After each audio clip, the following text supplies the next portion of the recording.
देश में अनाज और दवाओं से लेकर पेट्रोल डीजल की भी कमी है और घंटों बिजली कटौती हो रही है।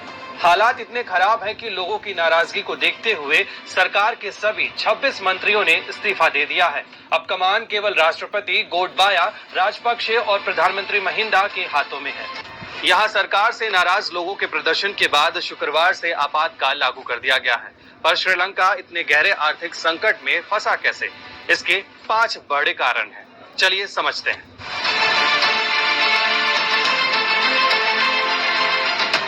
श्रीलंका के आर्थिक संकट का बड़ा कारण अलग अलग देशों से लिया गया कर्ज है।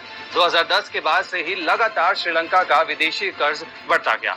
श्रीलंका पर भारत, चीन और जापान जैसे देशों के अलावा world bank, Asian development bank और इंटरनेशनल मार्केट का भी कर्ज है।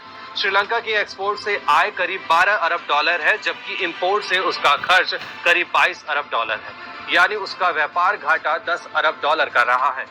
2019 में राष्ट्रपति रहे गोटाबाया राजपक्षे ने टैक्स में कटौती का लोक लुभावन दांव खेला। इसने श्रीलंका की अर्थव्यवस्था को और नुकसान पहुंचाया। इसके बाद श्रीलंका की टैक्स से कमाई में 30% तक कमी आई और सरकारी खजाना खाली होने लगा। साल 1990 में श्रीलंका की जीडीपी में टैक्स से कमाई का हिस्सा 20% था, जो 2020 में घटकर महज 10% रह गया।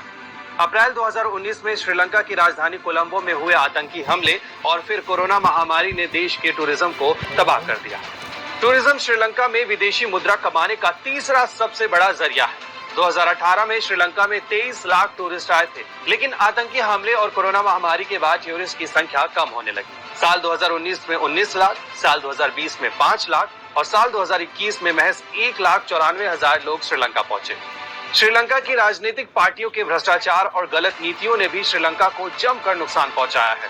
श्रीलंका फ्रीडम पार्टी के मुखिया मैत्रीपाला सिरिसेना है, वहीं श्रीलंका पेडुजाना पेरमुना पार्टी के मुखिया महिंदा राजपक्षे हैं। पिछले 2 दशकों से श्रीलंका पर इन्हीं दोनों परिवारों का राज है। इन दोनों पर ही भ्रष्टाचार के आरोप लगते रहे हैं। 2021 में गोटाबाया राजपक्षे सरकार ने केमिकल फर्टिलाइजर और कीटनाशकों के इस्तेमाल पर रोक लगाई। इससे अनाज उत्पादन में भारी गिरावट आई और अनाज महंगा हो गया और फरवरी में खाद्य महंगाई 25.7% पर पहुंची और देश की अर्थव्यवस्था चरमराने लगी। श्रीलंका के इस आर्थिक संकट का असर भारत पर भी दिखने लगा है। श्रीलंका से बड़ी संख्या में तमिल शरणार्थी भारत आने लगे हैं। श्रीलंका भारत के लिए जियोपॉलिटिकल रूप से बेहद महत्वपूर्ण है। ऐसे में भारत नहीं चाहता कि श्रीलंका चीन के चंगुल में फंसे, इसलिए भारत लगातार मदद के लिए हाथ आगे बढ़ा रहा है। ऐसी और भी